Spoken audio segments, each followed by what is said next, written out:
Hinimay ng Philippine Center for Investigative Journalism ang datos ng mga natanggap na donasyon ng mga biktima ng Super Bagyong Yolanda. Pero nabusisiin, hindi na maidetalye ng gobyerno kung saan napunta ang mga donasyon. Saksi si JP Soriano. Para estar con ustedes. I'm here to be with you. Un poco tarde, me dirán, es verdad. A little bit late, I have to say, Pero estoy. but I'm here. Dala raw ng labis na emosyon, hindi na binasa ni Pope Francis ang inihanda niyang humili sa misa sa Tacloban para sa mga biktima ng Bagyong Yolanda. Sa halip ay nagsalita na lang siya mula sa puso para mas maipahayag ang saloobin. Pero malaman ang hindi nabasang humili ni Pope Francis.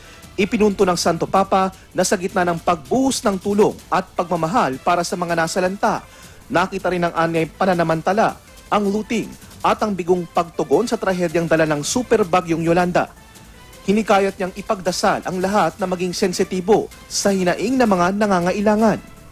Ipagdasal daw na sa pamamagitan nito, mapipigilan ang kawalan ng hustisya at ang katiwalian.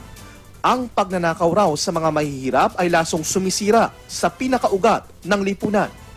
Sa pag-alis ni Pope Francis, naiwan pa rin ang tanong, ano na ang nangyari sa mga donasyon para sa mga biktima ng Super Typhoon Yolanda?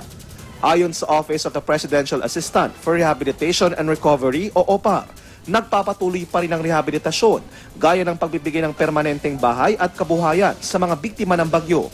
167 billion pesos ang inaprobohang pondo ni Pangulong Aquino mula sa Comprehensive Rehabilitation and Recovery Plan. Sa ngayon, nasa 50 billion pesos na raw ang nagagastos para sa rehabilitation projects. Pero halos 2,000 pa lang o wala pang 2% ng mga pamilyang biktima ang nabibigyan ng permanenteng tirahan.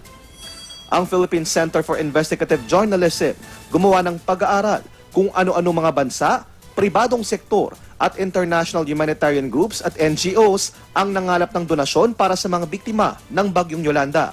Milyon-milyong dolyar ang halaga mula sa iba't ibang sektor. Sa 58 foreign government na tumulong, aabot daw sa mahigit 618 million US dollars ang donasyon. Ang donasyon naman mula sa UN agencies, aabot sa mahigit 81 million US dollars.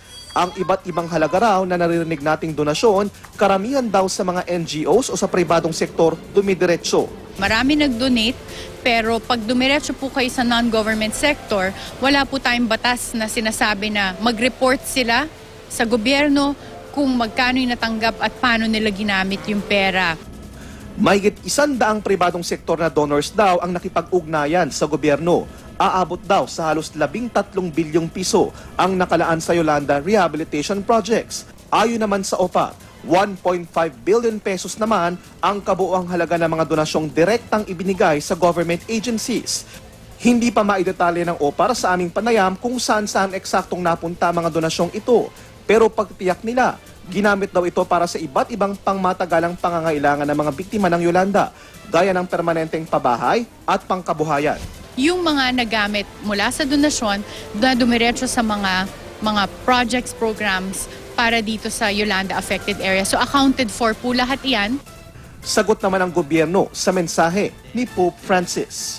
Isang mga priority rin din namin ay siguraduhin na may accountability and transparency dito sa pagsasagawa ng rehabilitation. To make sure na walang makukurakot at siguradong accounted for lahat ng pera, gumawa kami nung tinatawag na ating management or monitoring tool na empathy. Ako si JP Soriano, ang inyong saksi.